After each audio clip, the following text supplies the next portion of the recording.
Hey guys, how are you? कैसे हैं आप सब? चलिए आज हम लेके आए हैं प्रॉफिट एंड लॉस का पार्ट 5। और मैं हर वीडियो में बोलता हूँ कि अगर पार्ट 1 आपने नहीं देखा है तो प्लीज़ पार्ट 1 जरूर देखिए, क्योंकि उसी में आपको मैं कुछ कुछ मेन जानकारी है प्रॉफिट एंड लॉस के बारे में, अगर बिना फॉर्मूले के करना चाहते हैं। जिन्होंने नहीं देखा है प्लीज़ उस वीडियो को देख लीजिए। और मैं आशा करता हूँ जिन्होंने वीडियोस देखी हैं प्रॉफिट एंड लॉस की, वो घर जाकर इन टाइप्स को करके उनके 4-5 क्वेश्चन जरूर लगा रहे होंगे और उनको फायदा भी हो रहा होगा। ठीक है, तो चलिए हम प्रॉफिट एंड लॉस के पार्ट 5 को स्टार्ट करते हैं। तो देखिए दोस्तों, ये इन चीज़ों की मैं बात कर रहा हूँ। पहली वीडियो में मैंने इन सब चीज़ों को याद करने का तरीका बताया हुआ है कि कैसे करना है, कैसे याद करना है, कैसे इनको बनाना है और कितना 1-2 सेकंड में ये बन जाएंगे, क्योंकि सारे के सारे तो याद करना पॉसिबल नहीं है। तो पहली वीडियो में मैंने बता रखा है कि इनको कैसे बनाते हैं और कैसे करते हैं। तो चलिए दोस्तों देखते हैं आज का हमारा पहला क्वेश्चन। अब बोल रहा है कि किसी बंदे ने ना अपनी जो कंपनी का मालिक होगा, कुछ भी होगा, साइकिल का जो प्राइस है ना वो कर दिया 20% इंक्रीज। कोई दिक्कत नहीं। और उस साल जो साइकिल बिकी ना वो 15% ज्यादा बिकी, क्योंकि से number of bicycle sold increase by 15%। ठीक है, तो वो बोल रहा है कि प्रॉफिट और लॉस परसेंटेज निकालिए उस बंदे का कि कितना प्रॉफिट हुआ या लॉस हुआ, वो परसेंटेज निकालिए। कोई दिक्कत नहीं। सबसे पहले दिया हुआ है कि प्राइस कितना बढ़ा 20%, वो क्या होता है 1/5। ठीक है, और 15% सेल बढ़ी है, वो क्या होता है 3/20 लिख सकते हैं 15% को। अगर ये नहीं समझ में आ रहा कि 15% को 3/20 कैसे लिखा है तो प्लीज पहली वीडियो जरूर देख लीजिए। अब क्या है, अब प्राइस कितना बढ़ा है 1/5, यानी कि अगर पहले प्राइस 5 था तो अब प्राइस 1 बढ़ गया, तो पहले प्राइस 5 था तो अब कितना हो गया 6। और पहले अगर 20 साइकिल बिकती थी तो अब 3 और बिक गई, मतलब इतनी बड़ी है तो 23 बिकने लग जाएंगी। यानी पहले 20 साइकिल बिकती थी 5 की, तो पहले खर्चा कितना होता था या फिर कमाई कितनी होती थी, सॉरी 100। और अब 6 रेट कर दिया और 23 साइकिलें बिकती हैं इस रेट से, तो अब जो कमाई है वो कितनी हो रही है 138। पहले 100 हो रही थी, अब हो रही है 138। तो प्रॉफिट कितना आ जाएगा 100 से 138, 38/100, यानी कि 38% आ जाएगा हमारा प्रॉफिट परसेंटेज। तो आई होप कि दोस्तों कि आपको समझ में आया होगा। और अगर नहीं भी आया तो कोई दिक्कत नहीं, या तो रिवाइंड कर लीजिए या फिर हमारा जो नेक्स्ट क्वेश्चन आएगा उसे हम देख लेते हैं कि उसमें क्या रहेगा और कैसे आपका जो कॉन्सेप्ट कहीं अगर कहीं कमी रह गई है तो आप उसको सुधार सकें, ताकि आपका जो कॉन्सेप्ट है वो मतलब कच्चा ना रह जाए कहीं से। इसमें क्या है कि एक जू ओनर है, उस जू ओनर ने क्या किया, जो टिकट का जो प्राइस था ना वो इंक्रीज कर दिया 25%, सॉरी कट कर दिया, यानी कि डिक्रीज कर दिया 25%। ठीक है, मतलब अगर कोई चीज 100 रुपए की बिक रही थी पहले, तो वो मतलब अब 75 की बिकने लगी वो टिकट। ठीक है, क्योंकि यहाँ जो ओनर ने प्राइस है जो टिकट का वो कट कर दिया 25%। और इसी कारण अब तुम्हें पता है कि अगर किसी भी अगर मॉल में, शॉपिंग मॉल में, जू में, म्यूजियम में कहीं भी जाओगे, अगर टिकट का प्राइस कम कर देना तो वहाँ नंबर ऑफ विजिटर मोस्टली ज्यादा ही आने लग जाते हैं। तो अब की बार कितना हुआ कि नंबर ऑफ विजिटर इंक्रीज हो गए 50%। ठीक है, अब उसका प्रॉफिट या लॉस क्या हुआ होगा उसको वो निकालो। तो देखिए दोस्तों, जो सबसे पहले 25% इंक्रीज किया उसने, सॉरी कट किया, तो 25% को क्या लिख सकते हैं 1/4, और 50% को क्या लिख सकते हैं 1/2।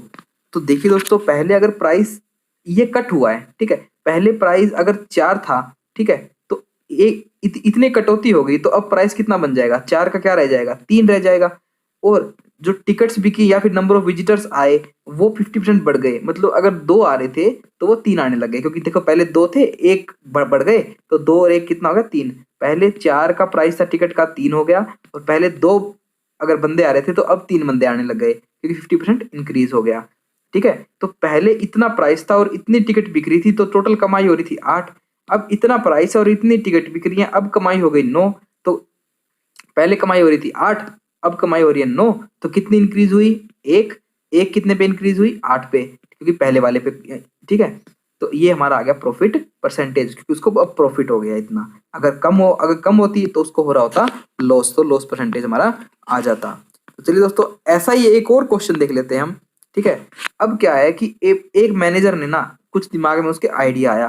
क्या आइडिया आया, उस बंदे ने ना अपने कई लेबर निकाल दिए, कितने 20% लेबर निकाल दीजिए। ठीक है, उसने 20% लेबर निकाल दिए, मतलब 20% जो मजदूर थे उनको कंपनी से निकाल दिया। और जो बाकी बचे मजदूर थे ना उनकी सैलरी इंक्रीज कर दी 10% से। ठीक है, उसने उनकी सैलरी कर दी 10% इंक्रीज। तो ये बताओ, उसको जो उसने जो दिमाग लड़ाया वो क्या था, उसकी उसको जो प्रॉफिट हो रहा था, या उसको प्रॉफिट होगा या लॉस होगा। तो कोई दिक्कत नहीं, 20% को हम क्या लिख सकते हैं 1/5, 10% को 1/10।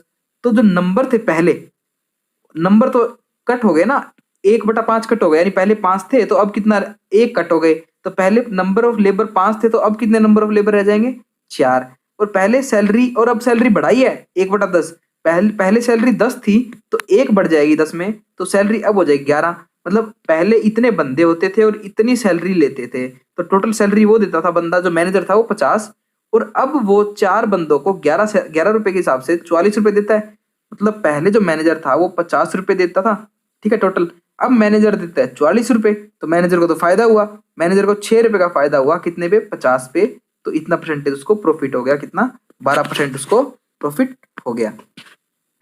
तो आइए दोस्तों हमारा नेक्स्ट टाइप देखते हैं। ये टाइप सबसे आसान है, इसमें कुछ भी नहीं करना, कि राम ने ना 2 सक्सेसिव डिस्काउंट दिए किसी चीज पे 20 और 15%, तो इक्विवेलेंट डिस्काउंट निकालना है कि अब डिस्काउंट कितना होगा। ये नहीं है कि कोई चीज 100 रुपए की है और उसको 20% और 15% लगातार 2 डिस्काउंट मिले, तो आपने 100 में से 20 गया 80, 80 में से 15 गया 65, तो उसको मतलब 35% का उसने टोटल, मतलब इन दोनों को जोड़ के कह दिया अभी इतना उसको डिस्काउंट देना पड़ा। ऐसा नहीं होता। इसमें क्या होता है, जब 2 सक्सेसिव डिस्काउंट लगते हैं ना, लगातार डिस्काउंट लगते हैं, उसका अपना ही फॉर्मूला होता है, जो फॉर्मूला मैंने पीछे करवा रखा है आपको, ठीक है, जो same to same A plus B plus A B by 100। और ये प्रॉफिट एंड लॉस का फॉर्मूला नहीं है, ये तो जनरल फॉर्मूला है, ठीक है, कि अगर 2 चीजें लगातार लग जाती है तो ये फॉर्मूला लगता है, ठीक है, A plus B plus A B by 100। तो ए कितना था, -20, क्योंकि डिस्काउंट हमेशा माइनस में होता है ना, क्योंकि चीजें घटती है डिस्काउंट से, तो ए आ गया -20, बी आ गया -15, और -20 और -15 की गुणा आ जाएगी, सॉरी, -20 और -15 की गुणा आ जाएगी बटे में 100, ये तो हो गया हमारा -35 जुड़ के, और इन दोनों की गुणा आएगी तो वो आएगी पॉजिटिव, क्योंकि माइनस माइनस की गुणा पॉजिटिव, और 15 गुणा 20 300 बटे 100, 3 ये कटेगा, ये आ जाएगा -3 और -35, सॉरी प्लस का 3, -35 और प्लस का 3 कितना आ गया, -32%। यानी कि क्या हुआ, उसको उसने सक्सेसिव डिस्काउंट यानी कुल डिस्काउंट उसने 32% ही दिया, यानी 100 की चीज थी ना तो वो 68 में बेचेगा, क्योंकि 32% डिस्काउंट देगा ना कि 65 में बेचेगा, ठीक है। ऐसी गलती मत कीजिए कि डायरेक्ट जोड़ के घटा दिया। अब अगर वही बात, अगर 15% और 10% डिस्काउंट दिया होता तो क्या करता, -10 -15 -10, इन्होंने गुणा बटे 100, और ये कुछ जो कैलकुलेशन सोल्व करके आप निकालते -23.5%। तो आई होप इस टाइप के क्वेश्चन में तो कोई दिक्कत नहीं होगी आपको। अब हम देख लीजिए हमारा लास्ट पार्ट आज का। इसमें क्या कर रहे हैं कि जो रेखा है वो क्या करती है, 20% का डिस्काउंट देती है मार्केट प्राइस पे, यानी ऑन ए प्रोडक्ट, ठीक है, और वो कह रहा है कि उसको फिर भी 20% का फायदा हो रहा है, लाभ हो रहा है 20% का, 20% का डिस्काउंट भी दिया है उसको और 20% का लाभ भी मिल रहा है उसको। यानी कि मान लीजिए मैं एक पैंट है, पैंट का रेट 1000 रुपये है, ठीक है, तो वो चाहे कितने में खरीदी, उसने 1000 रुपये सेट कर दिया, उस 1000 पे भी मान लो उसको 20% का डिस्काउंट लेने पर भी ना दुकानदार को 20% बच जाते हैं, 20% प्रॉफिट कमा जाता है, ठीक है। तो और एमआरपी था मान लो 450 दिया हुआ है, तो सीपी निकालना है, कोई दिक्कत नहीं। अब अच्छा हम इसको ये ऐसे कर सकते हैं, देखिए दोस्तों बिल्कुल छोटा ही फॉर्मूला है, कोई कैलकुलेशन नहीं, कोई ढंग से, मतलब ये नहीं भी कोई तेज तर्रार कैलकुलेशन करनी है, पॉइंटों में जाना है, कैसे भी जाना है। देखिए कॉस्ट प्राइस पे उसको 20% का फायदा हो रहा है, ठीक है, तो हम क्योंकि फायदा हो रहा है तो कॉस्ट प्राइस पे निकलेगा, क्योंकि उसने कुछ भी और कुछ नहीं दिया हुआ उसने, तो कॉस्ट प्राइस पे 20% का फायदा हो रहा है, तो कॉस्ट प्राइस का तो 120/100 किसके बराबर है, जो एमआरपी का 80%, क्योंकि एमआरपी पे 20% छूट मिल रही है, ठीक है। तो यहाँ जब मैंने 100 से 100 काटा और 80 और के नीचे सॉरी इस 80 के नीचे 120 लेके आया और एमआरपी को उस साइड किया, तो सीपी बाई एमपी, जो सीपी बाई एमपी का रेशियो क्या आ जाएगा हमारा, 80/120 यानी 2/3, यानी सीपी बाई एमपी का रेशियो कितना आया, 2/3 आ गया। आप समझ पा रहे होंगे कि सीपी पे तो उसको 120% मिल रहा है जो पहले प्राइस था उसका, और एमआरपी पे उसने घटाया है क्योंकि 20% डिस्काउंट दिया है, और यहाँ पे हमने 100 के अंदर जोड़ दिया क्योंकि इसको प्रॉफिट मिल रहा है सीपी पे। तो सीपी बाई एमपी का रेशियो आई होप कि आप निकाल सकेंगे, और ये आने पर एमआरपी दिया हुआ है 450, यानी एमआरपी कितना दिया हुआ है 450, और 450 3 के बराबर है, यानी 3 के बराबर 450, 1 के बराबर 450/3, और 2 के बराबर कितना आ जाएगा, 2 से गुणा करने पर क्या आ जाएगा, 300। आई होप कि आपको ये वाला कॉन्सेप्ट समझ में आया होगा, नहीं आया होगा तो कोई दिक्कत नहीं, हम नेक्स्ट क्वेश्चन जब करेंगे आपको थोड़ा और पक्का हो जाएगा, क्योंकि कई बार बच्चों को ये दिक्कत रहती है कि सर नहीं आया समझ, तो कोई दिक्कत नहीं, दूसरा क्वेश्चन देख लीजिए उससे और पक्का हो जाएगा। अब की बार क्या बोल रहा है कि राम ने 10% का डिस्काउंट दिया, राम ने ये 10% प्रॉफिट ऑन एमपी, यहाँ डिस्काउंट आएगा, सॉरी क्या है कि राम ने 10% का डिस्काउंट दिया है एमपी पे, डिस्काउंट कर लीजिए इसको, कि 10% का डिस्काउंट दिया एमपी पे, तो उसको ना सीपी पे 50% का प्रॉफिट हो रहा है, तो कोई दिक्कत नहीं, प्रॉफिट हो रहा है तो। और सीपी दिया हुआ, अब की बार, पिछली बार एमपी दिया हुआ था, अब की बार सीपी दिया हुआ है, अब की बार एमपी पूछ लिया, कोई दिक्कत नहीं। सीपी पे 50% का प्रॉफिट मिल रहा है, तो सीपी पे 150/100 हो जाएगा, और एमपी पे 10% की छूट है, ठीक है, छूट। तो एमपी का क्या आ जाएगा, 100 में से 10 घटा के एमपी का तो 90% बच जाएगा, और सीपी का वो 150 हो जाएगा, तो ये दोनों बराबर ही हैं, ठीक है। तो सीपी बाय एमपी जब हम करेंगे तो सीपी बाय एमपी का रेशियो आ जाएगा 90/150, यानी काट पीट के 3/5 बच जाएगा।